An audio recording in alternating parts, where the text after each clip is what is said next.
muito bem-vindos a mais um podcast Pingo no Y. Estou aqui com o Cazu. Tudo bem, Cazu? Beleza. Como é que você tá, Williams? Opa, se melhorar, Legal, melhora. aqui Túlio. É uma delícia esses momentos, né, cara? Primeiro de estar com vocês. Segundo das coisas que a gente discute e relembra. E sai aprendendo, inclusive, para Isso é implantar nos verdade, projetos. né? É uma Demais, delícia. demais dessa caminhada. A gente está junto aqui e podendo compartilhar com amigos por aí, né? E, bom, já tem uma caminhada que a gente está fazendo esse trabalho, vários episódios. Tantinho, né, Túlio, de sal grosso que a gente comeu junto, né? Pois é, e nessa história do nosso podcast aqui, Pingo no Y, Terceiro. terceiro, a ideia é, puxa, a gente vem falando aí lá atrás de propósito, né? Propósito, de resultado, de alinhamento cultural, são coisas que tocam tanto na vida daquele que está lá na operação, fazendo negócios com significado, daquele que está na liderança para ajudar com que isso seja coerente para quem chega lá na ponta. E vamos dizer que essa pessoa já procurou ali, conseguiu desenvolver uma vida diferente, um significado no seu negócio, e aí tem muito mais resultado. Agora, vem cá, como é que mantém esse negócio funcionando? Como é que mantém essa estratégia e essa cultura, ainda mais com a expansão que está por aí na ponta da língua de todo mundo? Cazu, o que você tem visto por aí? As cooperativas abrindo agências, o mercado financeiro tradicional indo para o mundo digital, agora as cooperativas também indo para o mundo digital.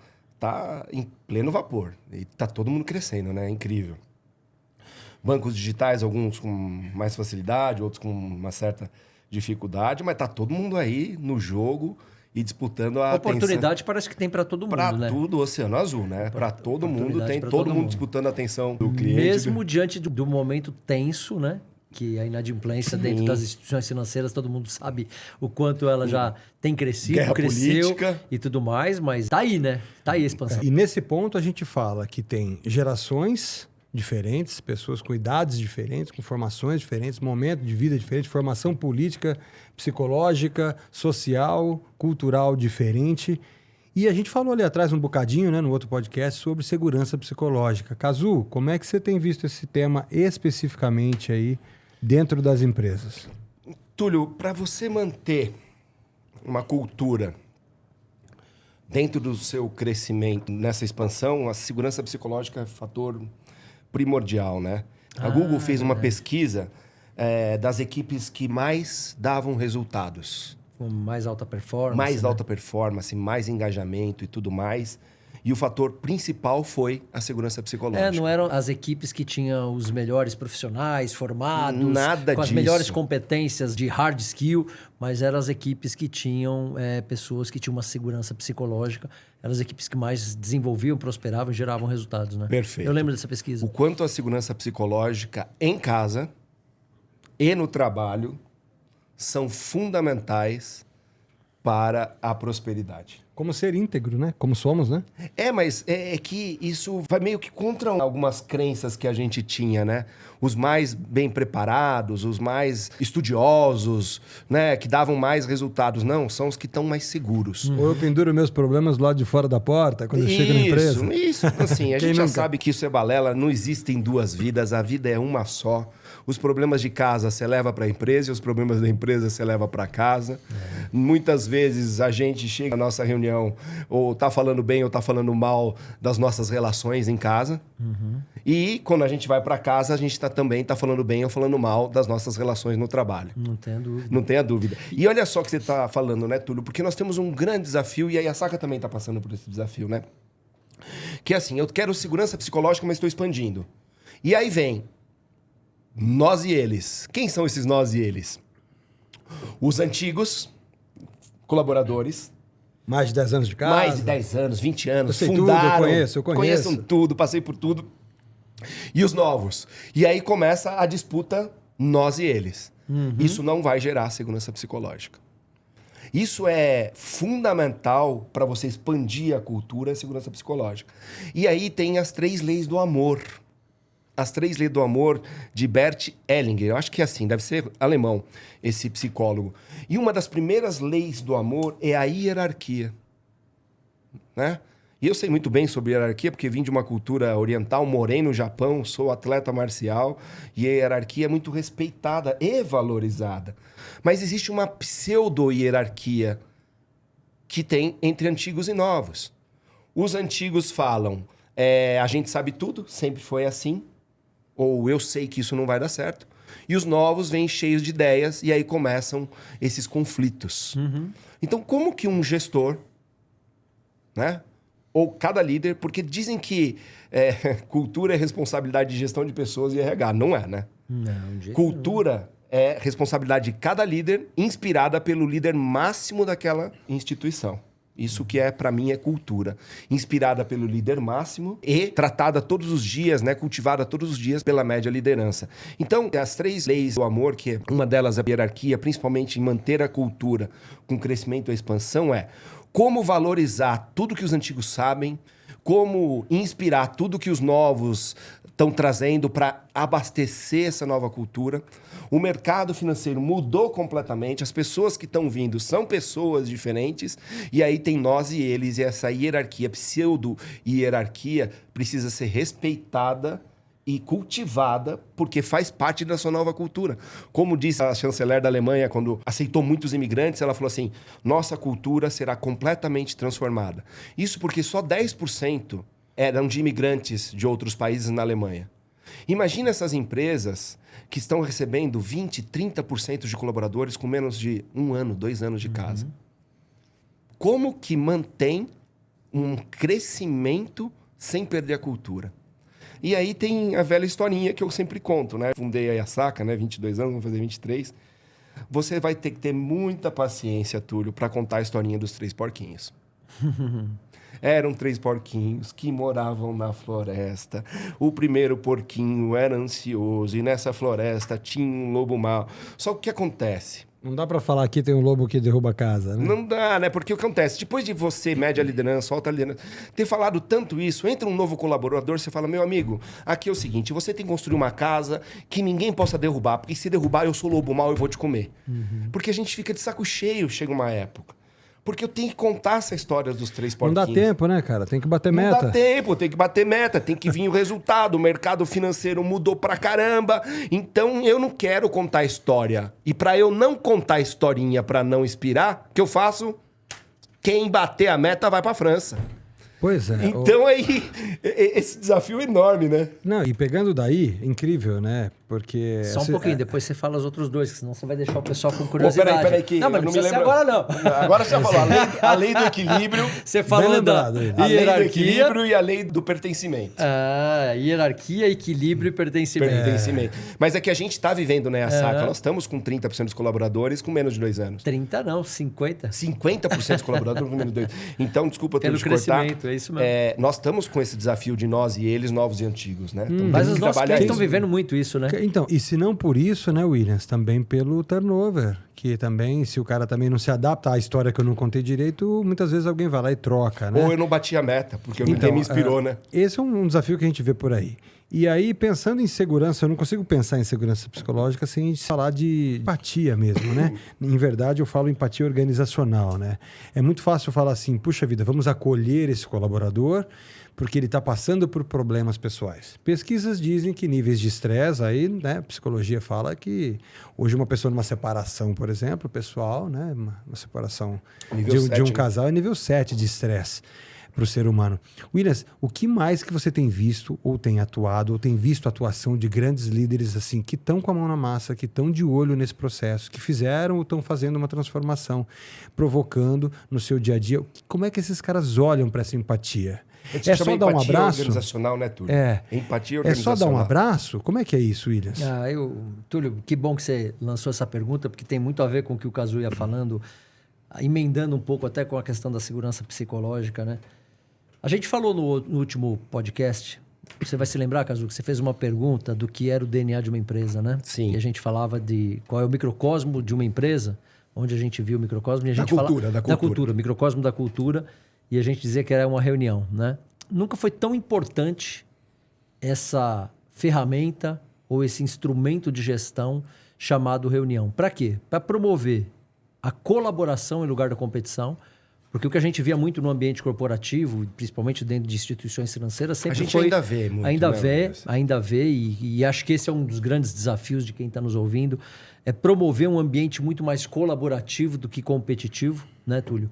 E quando você vai para um ambiente onde você leva questões importantes, seja para atingir um novo objetivo, ou uma meta desafiadora, ou o que quer que seja, e que você, como líder, dá oportunidade para que essas pessoas possam participar ativamente desse desafio, colocando as suas ideias, falando verdadeiramente o que elas pensam, sem medo de que, poxa, eu vou falar uma besteira aqui, eu vou tomar nos dedos e tal. Isso tem tudo a ver com o assunto que você começou hoje, que era a segurança psicológica, né, Cazu? Isso traz um ambiente melhor quando eu me sinto escutado e mesmo que eu fale uma grande bobagem, eu saiba que eu não vou tomar nos dedos, né? E aí, só para concluir assim, um pouco desse raciocínio, Cazu, e aí quando você permite com que as pessoas falem o que elas pensam e permite que elas contribuam com uma ideia, você diminui esse ambiente de competitividade. Por quê? Porque, pô, você está querendo que as pessoas congreguem ideias e não que as pessoas disputem ideias. E aí você consegue fazer com que o ambiente seja muito melhor, você começa a exercitar a da empatia. Não faz mal se minha ideia não for a melhor, claro, né? Deixa eu poder experimentar. E isso é o que faz com que as organizações comecem a ter segurança psicológica maior, ter uma empatia organizacional maior, ter uma valorização da colaboração em lugar da competição. E aí essa coisa que a gente falava dos rankings, não sei se a gente já tocou nesse assunto ou não nos outros podcasts, mas quanto ranking, né, que é você ficar colocando lá quem bateu a meta primeiro, quem é o primeiro, segundo, terceiro, o quanto isso promove e realimenta ainda mais o ambiente de competição. De tal forma que aquele cara que vem falar, pô, campanha. Eu não tô ali... Eu tenho que ganhar a campanha, né? Eu não tô ali, cara, então eu tô correndo risco. Automaticamente na cabeça dele tá dizendo, pô, então tô correndo um risco. E aí as pessoas começam, de repente, a guardar a carta na manga, porque fala, pô, se eu aprendi a chegar ali no topo, pra que eu vou compartilhar com o outro? Então a liderança nessa hora, ela é fundamental para estimular esse ambiente. Não sei se eu consegui trazer um pouco para você Deixa isso. eu complementar, porque é legal também, né? Esse negócio de ranking, de competição, não gera segurança psicológica, não gera empatia, porque eu não vou ser empático, eu tenho que ganhar. Então é o seguinte, né? Tem alto desempenho na sua equipe, médio desempenho e baixo desempenho. E quando você lança campanhas e premiações, quem que sempre bate? Alto desempenho. É alto desempenho, é o Pareto. É 20% da equipe e dá o resultado de 80%. Então não é... É sempre os mesmos, né? É sempre os mesmos, é incrível, né? O grande desafio é, poxa, por que eu fico promovendo sempre que os campeões ganhem o tempo inteiro? Porque a campanha faz isso. As premiações fazem isso. Quando eu lanço o desafio para a equipe, eu tenho que diminuir a distância entre a média performance da alta e da baixa performance para a média. Quando eu achato a curva, o resultado é exponencial. A gente já viu isso acontecer, Williams, em vários projetos, e os resultados, eles disparam. Mas é uma questão de crença. Olha só, pegando daí desse processo, estamos falando de cultura, propósito, segurança psicológica... Expansão, hein? Empatia... O pingo no Y é expansão. Isso, dentro desse cenário de expansão que está pegando todo mundo... bom, a gente falou pela questão da liderança, né?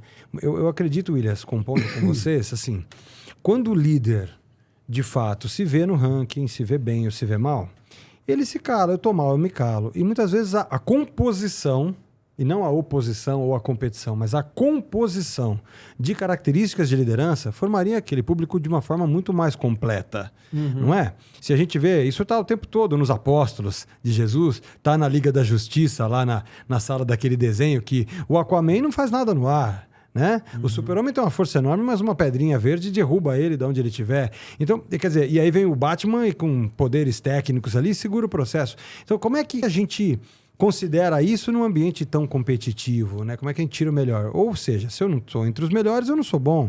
E aí eu começo a me questionar e derruba a cultura. E quer ver o que mais? Tem uma coisa que a gente não falou ainda, eu quero trazer 2 indicadores que podem ser muito importantes para esse papo. NPS e clima, né? Quer dizer, chega uma hora que as pesquisas de NPS e clima, elas se tornam mais importantes do que o sentimento daquele pesquisado. Você já viu isso acontecer, Willis? Não, e quando o líder não pede pra... Ó, vai vir a pesquisa de clima, hein? Capricha, hein, pessoal? O PPR meu tá atrelado à pesquisa de clima. O jeito de amarrar foi isso, né? Mas assim, eu até joguei pra você, Williams, mas a fala do Cazu me lembrou de um caso, né? Me ligaram de uma concessionária, minha esposa comprou o carro lá, e me ligou uma pessoa e falou, oi, tudo bem, tudo bem. E aí, foi bem atendido aqui na revisão e tal? Fui bem atendido, sim. Ah, legal. Então faz um favor, vão te ligar da área de qualidade com certeza devem ligar, porque nós estamos nessa época, e vão perguntar como que... Você já está rindo, não é mesmo? Como que vai ser o resultado desse processo, né? Então, assim, se o senhor está satisfeito, olha, para nós a nota boa é 9 ou 10, tá bom? Eu falei, mas e se eu achar 8? Eu falei, não, para nós é 9 ou 10. Então, olha só, a pessoa do atendimento ou da área comercial que podia estar me fazendo uma nova oferta, um novo atendimento, entendendo meu sentimento, ela estava ali maquiando uma possível ligação que eu iria receber. Você tem visto isso, Williams? Tenho visto sim acontecer demais. E as pessoas preocupadas cada vez mais em tratar só esse número e não tratar o que está por trás do número, né? Que é o sentimento? Que é o sentimento. Isso é muito forte. Mas não é romântico demais isso, Cazu? É isso que eu ia falar, né? Putz, então vamos promover a competição. É igual num campeonato de escola que todo mundo ganha medalhinha. E você não trata a criança para aprender a lidar com a frustração e com a perda. Parece que a gente é aqui um bando de romântico, né? Parece que dá a entender isso.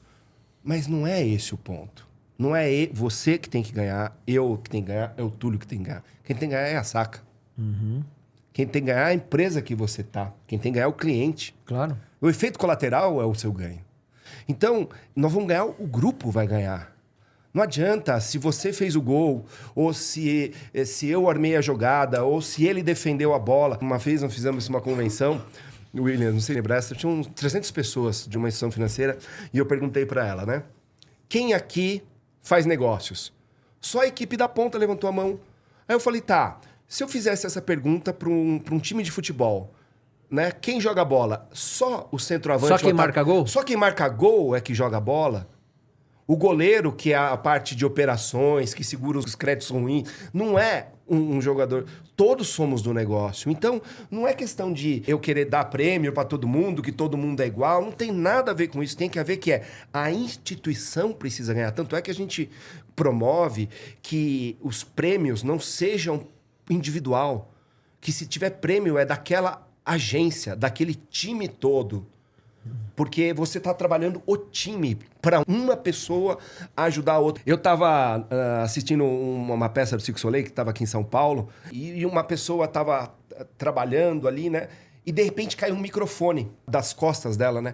A outra veio rapidinho, dançando, colocou o microfone e o show continua. E se você olhar o que o Cirque du Soleil fez, é fantástico, né? Ele pintou a cara de todo mundo. Não existe um... O espetáculo é mais importante. O espetáculo é mais importante. O público é o mais importante. Né? Então, o cliente é o mais importante. O resultado daquela instituição é o mais importante. E não colocar um ou dois como super-homem ou funcionário do mês. Isso vem muito da cultura americana, dessa competição, dessas coisas todas, né? Tem muito, os americanos têm a nos ensinar em negócio. Eles estão há anos à frente em marketing digital e tudo.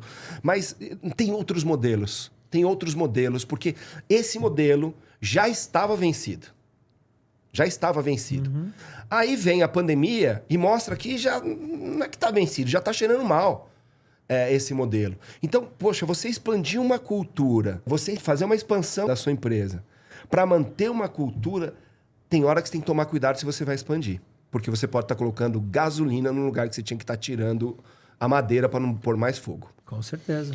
Interessante essa visão, né? Às vezes a gente não para pensar o quanto o desejo de expandir ou a facilidade de expandir, porque você pega o jeito, né? Você já sabe como expandir, você vai só atropelando o processo e vai esquecendo o time, né? Porque a gente fala, né, Williams, processo não tem perna, né? Nunca passou um processo correndo, deu bom dia, né? Você pode até fazer um processo para dar bom dia, mas não é ele que faz, é feito por pessoas.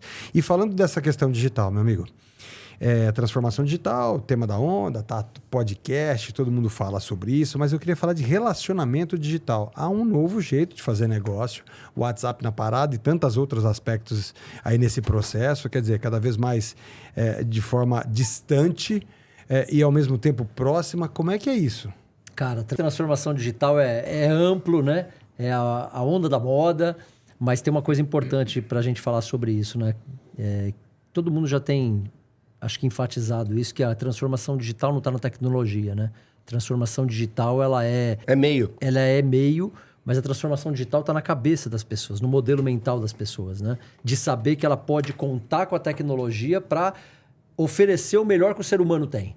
Então, por exemplo, quem trabalha nas agências, quem trabalha nas instituições financeiras, é saber que essa mudança tecnológica veio para ficar, mas como que eu uso isso para atender melhor o meu associado ou o meu cliente e eu tiro o melhor que esse recurso pode dar. Então, é muito interessante porque eu sou também cliente e associado de cooperativa, de instituições financeiras, e como tem mudado essa questão de fazer negócio hoje usando diferentes meios, né? Canais alternativos, que pode ser... É omnichannel, não é? Omnichannel, né? Multicanais, essa conjunção de canais, que às vezes começa num WhatsApp e termina num aplicativo, ou às vezes começa num aplicativo e termina numa relação presencial que você vai até a agência, ou que você pode fazer, de repente, uma ligação e ele efetiva aquele negócio. Então, não importa por onde entre.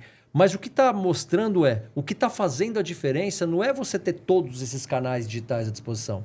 É como aquela pessoa que está por trás dos canais digitais está aprendendo a lidar com aquilo. E se tem uma coisa nessa expansão que está acontecendo no mercado que as pessoas não vão poder refutar jamais não dá mais para fazer só do jeito que a gente fazia antes. Não é mais só presencial, não é mais só digital. Né? Um exemplo disso poxa, um gerente antes tinha que fazer visita na nossa empresa. Eu tive a experiência, né? E a pandemia ajudou bastante isso, Túlio e Cazu. Demais. Que acelerou um processo que a gente assim, poxa, então quer dizer que para você estar em contato com a Yasaka, lá com um dos sócios que é o Williams, você precisava só visitar a empresa? Não, o que a pessoa fez? Vou contar essa experiência que eu acho bem bacana, né? A pessoa marcou comigo um dia, perguntou se a minha gerente financeira podia estar junto. Eu disse que sim. Ela falou, eu vou estar então com a minha gerente de pessoa jurídica e pessoa física, porque a gente tem tanto a folha de pagamento da empresa quanto a conta da pessoa jurídica. E eu queria marcar uma reunião de 40 minutos usando a ferramenta Teams. Aí eu falei, poxa, legal. E foi no meio da pandemia, né? A pandemia acabou até proporcionando isso. Cara, eu diria para você que foi uma das melhores reuniões que eu tive com uma pessoa do outro lado, na telinha de um computador, com duas gerentes, pessoa física e jurídica, junto comigo, um dos sócios da Yasaka, junto com a nossa gerente financeira. E essa pessoa conduziu uma conversa tão gostosa, parecia que a gente estava sentado frente a frente. E, na verdade, o que aconteceu? Só substituiu um meio que foi a tecnologia que nos aproximou, mas a forma como ela me abordou, como ela me sondou, como ela entendeu o momento que a Yasaka estava vivendo, os nossos momentos pessoais, meu e da financeira.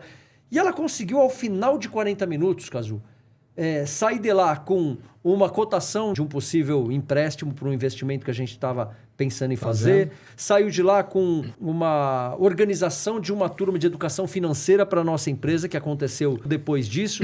Então, olha só, quanta coisa bacana que a transformação digital dita, né? Tecnologia, que não é tecnologia, é a forma como eu uso a tecnologia, como eu me adapto com ela, como isso está sendo colocado e que é maravilhoso. E olha que legal, né, Williams? A Lígia, que inclusive fez um trabalho com a gente na Yasaka, uma expert em tecnologias do futuro, né? Ela deu uma palestra, acho que foi no Concred também, né? Sim, foi no HSM, não me lembro. Concred. No Concred.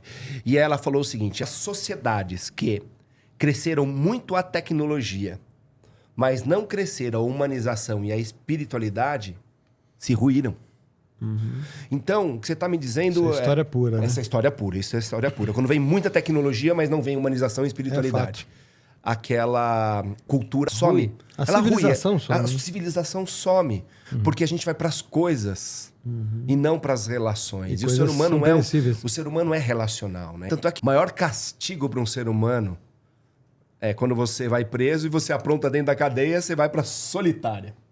A solidão é um dos maiores castigos do ser humano. Então, manter esta relação natural pelos meios digitais é um grande desafio. Segundo, a limitação. Qual é a minha limitação pelo telefone? Qual é a minha limitação pelo WhatsApp? Qual é a minha limitação por uma plataforma Teams, Zoom ou qualquer outra? Tem que aprender a trabalhar com esses diferentes recursos. Eu tenho que saber as minhas limitações. Inclusive, como eu transfiro. Porque imagina só, Williams, eu não consegui fechar um grande negócio porque eu tenho uma limitação no WhatsApp. Mas eu não cavei uma reunião por Teams, por Zoom, até presencial. E eu deixei o cliente ou o associado na mão. Então, saber as limitações nessa transformação digital e tudo isso, além disso tudo, é como eu vou buscar essa relação. E saber que os tempos, inclusive, é uma limitação. No WhatsApp, quando você deixa uma pessoa esperando vácuo, agora existe vácuo corporativo. O vácuo era só nos negócios, né? Nos negócios não, na vida de relacionamento. Você falava oi para uma paquera, ela demorava 3 dias para te responder. Você fala, bom, não tem interesse. Mas imagina só, a pessoa no digital, ela tem 10 pessoas atendendo.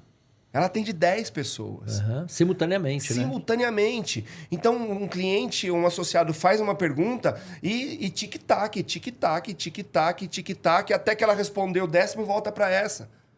E, além de tudo isso, imagina se no meio dessas 10 ela achou uma oportunidade de negócio. Boa. Por causa de tempo, ela tem que atender todo mundo e perde essa oportunidade de negócio. Então, ainda... Tem que aprender a trabalhar com esses mecanismos, né, Túlio?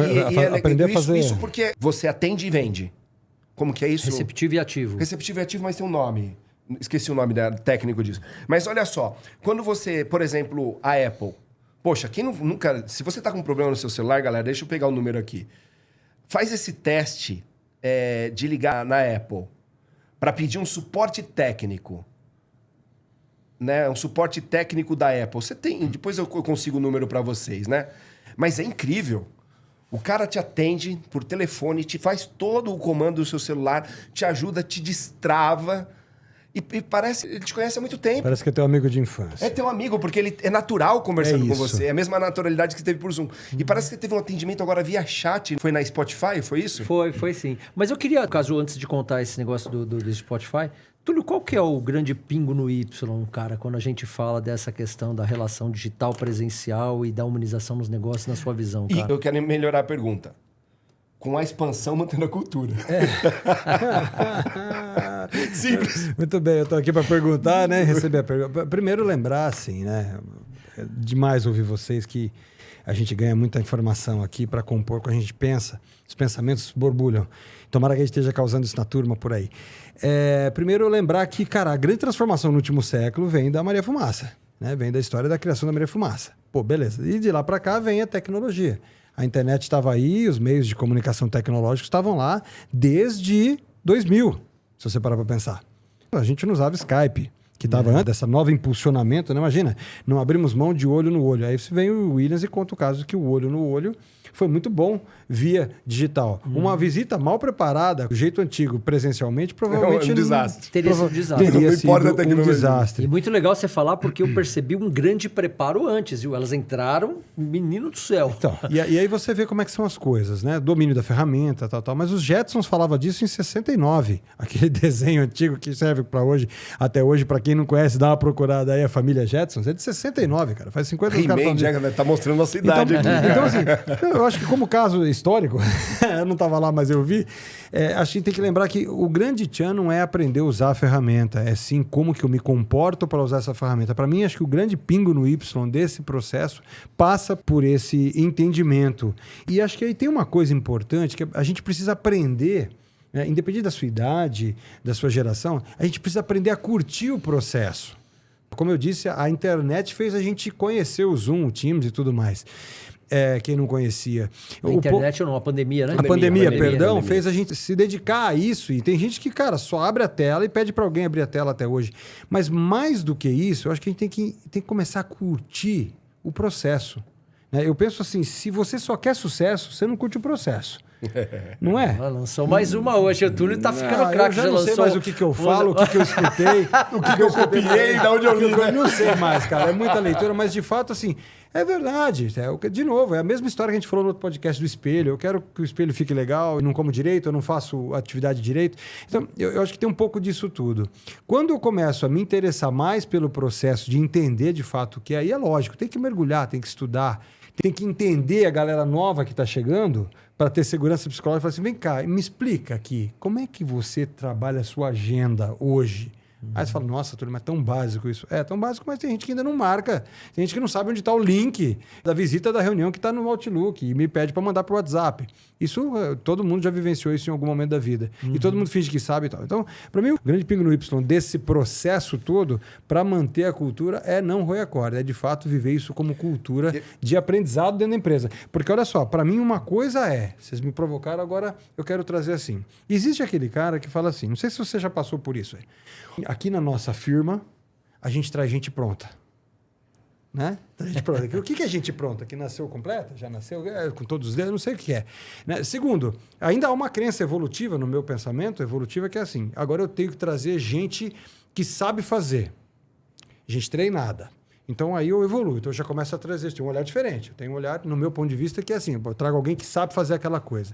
Tá bom. Tem um terceiro movimento evolutivo que é assim, puxa, agora eu preciso, peraí, esse cara não sabe. Tem um negócio da cultura que eu tenho que cuidar da cultura. E por fim, eu tenho que ter um aprendizado com essa cultura. Então assim, não é cultura do treinamento, nem da educação, é da aprendizagem. E vou te dizer, Williams, no meu ponto de vista, tem que ter estratégia para tudo na vida. E um dia falaram para mim assim, mas a pessoa da limpeza tem que ter estratégia? Tem. Né? Tem. Se ela começar limpando o banheiro ao invés de limpar a fachada da sua empresa, como é que vai ser a hora que você abrir às 8 da manhã? Ou se ela varrer a calçada na contrafluxo do vento, como é que ela vai conseguir ter eficiência no que ela faz? Então a estratégia está de todos os cargos que a gente pode fazer. E quando a gente olha para o pingo no Y, para mim, no meu ponto de vista, é por aí que a gente gosta de tratar. E olha só, né, para tentar também ajudar nessa resposta, Túlio, manter a cultura do crescimento na expansão. Então, segurança psicológica. Um bom processo de integração, porque você tem que contar a historinha dos 3 porquinhos o tempo Muito legal. inteiro. Realmente. Manter a cultura da colaboração, que vai ajudar na segurança psicológica, né? Veio essa cultura com expansão junto com uma transformação digital, um elemento novo. Isso engaja, hein, Cazu? Isso Elemento novo, porque já estavam expandindo, o mercado financeiro já estava crescendo. Aí veio a transformação digital. Os bancos já estavam um pouco mais avançados nisso. Principalmente no que é transacional, né? Principalmente no que é transacional. Vem aí. Mas no fundo, o que a gente quer como cliente agora e como associado é, opa, me atende bem, me atende como gente. Não importa o canal que você vai usar, mas eu quero ser atendido como gente, que você saiba o que eu preciso. Foca em mim, esquece a sua meta, a sua campanha. O processo pode ser humano, né? Perfeito, o processo tem que ser humano, é alguém por trás disso, né? Tá vindo IA, GPTW, tá vindo um monte de coisa, mas no fundo é que a gente quer essa relação humana, porque nós somos seres relacionais. Então, é um grande desafio para mim, para você, para o Túlio, para todos os CEOs, presidentes e gerentes e lideranças aí nesse mercado financeiro. E aí, olha só, né? Eu não posso deixar de perguntar sobre o planejamento estratégico. Eita, 90% dos planejamentos estratégicos, a gente vê nas empresas, 90% segundo as grandes empresas, não saem do papel. E não é só no Brasil. Não sai do papel e não é só no Brasil. E olha, são lá PowerPoints, tem SWOT, PDCA, mil coisas. A pergunta é, meu amigo, como é que faz para que um planejamento estratégico chato saia do papel e consiga ser cascateado para aquela turma? Eu não vou nem te pôr na parede e perguntar como, mas eu vou te perguntar o que você tem visto que tem dado certo, dado um elemento maior do que esse percentual de fracasso que tem mundo afora. Túlio, Essa risada é ótima. Não, é muito legal, né, você levantar essa bola, porque olha só, essa semana a gente tem um processo nos nossos contratos que chama checkpoint. A gente faz sempre um acompanhamento, né, de como está a evolução do projeto e tal. E num desses checkpoints, conversando com o presidente, diretora de uma cooperativa de crédito, esse presidente e essa diretora estavam felizes, né? Principalmente o presidente, que começou mais recentemente, ele falou, resolvi dar uma rodada. Quantas agências, Alice, tem? Tem 40 agências. E aí ele falou, comecei a dar uma rodada nessas agências e qual não foi minha alegria que todo lugar que eu parava nas agências, as pessoas vinham falar de um determinado assunto e falavam, porque isso está no nosso planejamento estratégico e porque isso está aqui, ó, nessa parte do desenho. Então, a cooperativa criou ali, né, um mapa estratégico, tirou essa coisa do planejamento, da planilha, tudo, fez isso do Technicase. Em forma de um desenho, né, uma forma lúdica de poder passar e transmitir os principais pilares estratégicos dessa cooperativa, expressados ali de forma de desenho. E toda vez que eles iam discutir alguma coisa, ele falou, poxa, agora eu estou percebendo que está começando a ficar incorporado. Mas aí me remeteu a um papo que a gente teve há um tempo atrás, que eu perguntei e provoquei, né, esse cliente. Eu falei assim, vocês da direção, quando vocês vão visitar as agências e vocês puxam um determinado assunto, quanto vocês têm levado o mapa estratégico, né, embaixo do braço? Silêncio. Dava para ver o feno passar voando. E tinha recém feito, evidentemente, planejamento estratégico, depois de um grande processo de co-construção, que envolveu até... Engavetou. não é que engavetou, Túlio, mas não estava no dia a dia deles. Se não tá na ponta da língua... Se não está na ponta da língua, não vai. E aí veio aquela provocação. Gente, toda vez que você vai visitar uma agência, que você vai visitar um ponto de atendimento, enfim, se pintou um desafio, qual é a pergunta que você faz para o colaborador? Como que esse desafio, ou como que esse problema que surgiu se relaciona com o nosso planejamento estratégico? Me mostra aí, aonde que isso alimenta o nosso... Ou por que ainda não conseguimos resolver? Ou por que não conseguimos ainda resolver? Fantástico. Ou ao contrário, Túlio, só para completar, ao contrário. Quando saiu uma coisa muito legal na agência, ou na sede, ou na administração, você fazer a pergunta, de que forma esse lançamento dessa ideia ou essa mudança nesse produto ligado. vai beneficiar aquele pilar estratégico que a gente falou que colocava o nosso Esse associado espetacular. ou o cliente no centro da Ou discussão. seja, você entende? ligou a intenção com a ação, que a gente falou no Exatamente. podcast passado, E que legal, você né? fez ele ver o que ele faz aplicado naquele desenho. E assim, né? Planejamento estratégico é um instrumento de realização de várias ações. Mas eu preciso fazer o time entender essas ações e, principalmente, gerar significado, porque todo mundo quer fazer parte de algo maior. E não é fácil você gerar significado num documento. Né? O que é ressignificar uma coisa? Né? Por exemplo, você teria na sua casa uma cadeira elétrica? Por quê? Cadeira elétrica representa Claro. morte, desespero, Opressão. dor, opressão. Mas sabia que na maioria das casas brasileiras a gente tem uma coisa muito parecida com cadeira elétrica, mas que foi ressignificada? É um crucifixo. O crucifixo já foi tudo isso que a cadeira elétrica foi. Hoje não. Hoje ele é renascimento, esperança, divindade, devoção, fé. Enfim.